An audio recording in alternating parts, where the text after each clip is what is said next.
don't know. I mean, I think they're straining it no matter what. I always, obviously the first hurdle is just learning a new language, okay, on both sides of the ball. It's like, so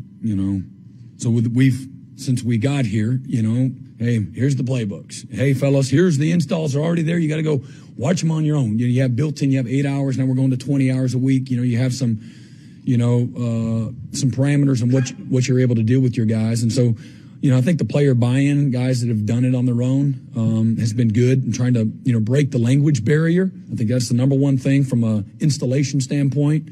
And then the fundamentals that go along with those installations. So in some of our 8 weeks of, mat drills and speed school and things of that nature, we've been able to incorporate some of that so that, when we start up this week, it won't be as new, as foreign for them.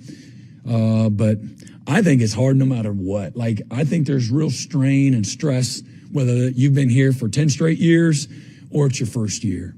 And, but I think being an effective teacher, minimizes how difficult it is.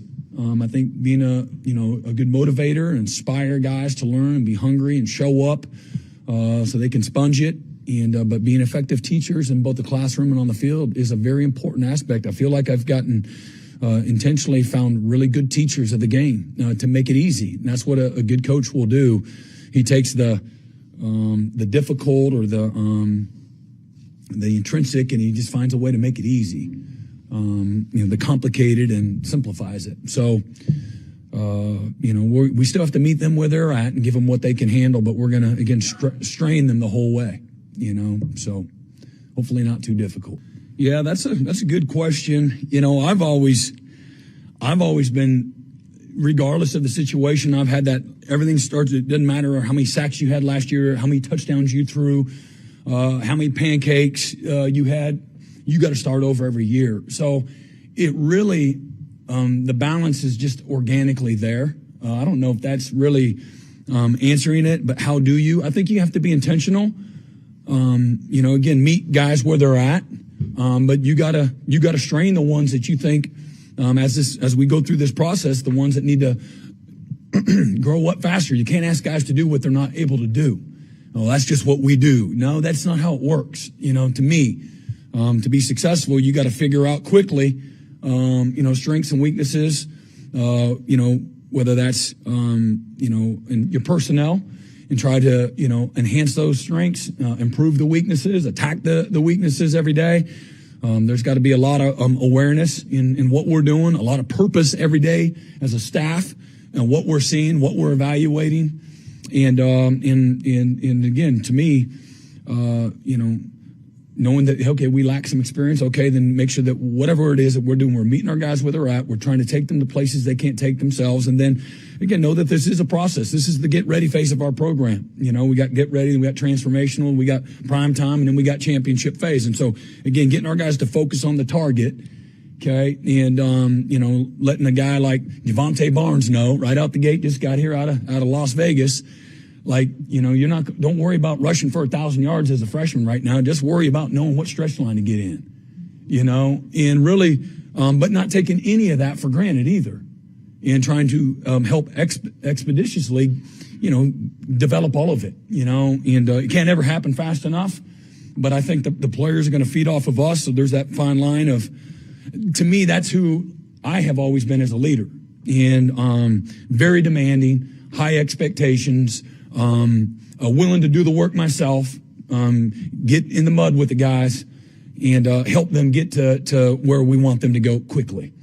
And sometimes it happens really quick, and then sometimes it takes some people to develop. It just takes a little bit more time. And most of that you're not going to know until you actually get in there, see how they learn, how they respond, what kind of maturity they have, what kind of life they're living off the field. Things of that nature. Yeah, I think, again, from a development standpoint, it's critical. And so many programs, some of it was not on the same playing field, if you will. Maybe it's where they're located in a part of the country and some of the state laws and requirements, or maybe it was some teams were just badly hit, more so than others. And then some teams just, hey, they opted out. as a program, whether that's in the spring or that's in the, during, say, bowl game preparation, you get an extra, give or take, 12 to 18 practices of continued development. This, again, this is a developmental game. And so whether that's the weight room, whether that's the mindset, whether that's being committed to something, and teaching our guys, what those standards are, all of those things, programmatically, foundationally, and then the physical place in the grass, in the weeds, on the field, and the execution and the precision, everything was affected. Not everybody the same, but everybody was affected dramatically. So, yeah, it's going to be, again, knock on wood, right? That it'll be a back to normal, so to speak, and from just having your guys and not having the issues or the virus to deal with and things of that nature. Yeah, I mean, I just think doing a good job in regards to the preparation on the front end is very important. And so we've been in that process of preparing for this. Sun Tzu says, right, every battle's won before it's fought.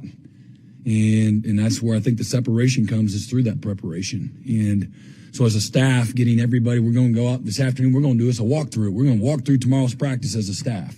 Make sure everybody knows where to be, how we're going to move. Players are paying attention to all of that.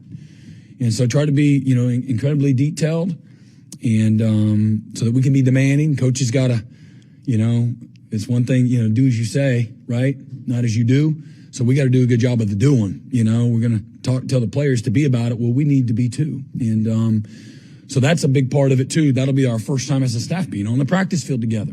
And, I've tried to get our coaches to understand through 8 weeks of mat drills and workouts what the standard looks like to me, and to make sure that we're, everybody is, the coaches are all in too. It can't just be the players. And the commitment, the focus, the intensity, the passion, the details, it comes from everybody. And my job is to manage everybody and hold everybody accountable. And but you got to create the awareness for everybody. And but the cohesion for us on the field is an incredibly important aspect to having a good practice. And so we're going to do that. And then and I think you maybe had a two-part question. You said you were talking about us being the first time on the field. Is there another part of that? Did I answer it? Okay. How I approach it as a coach? Yeah. I mean, you got to rehearse it, and you got to go through it, and we put the overheads on. We got the, the satellite pictures, and, and then, where, group A, group B. And then when we go to this drill, we're going to all move to this field. And so then on their practice schedule, they literally got a dot to dot. I mean, it's dummy proof. Okay, for the coaches, open your script up. There's the picture. Oh my God, I'm on the wrong field, right? That might happen tomorrow. Okay, so God bless them if it does. For more information, you can visit TulsaWorld.com.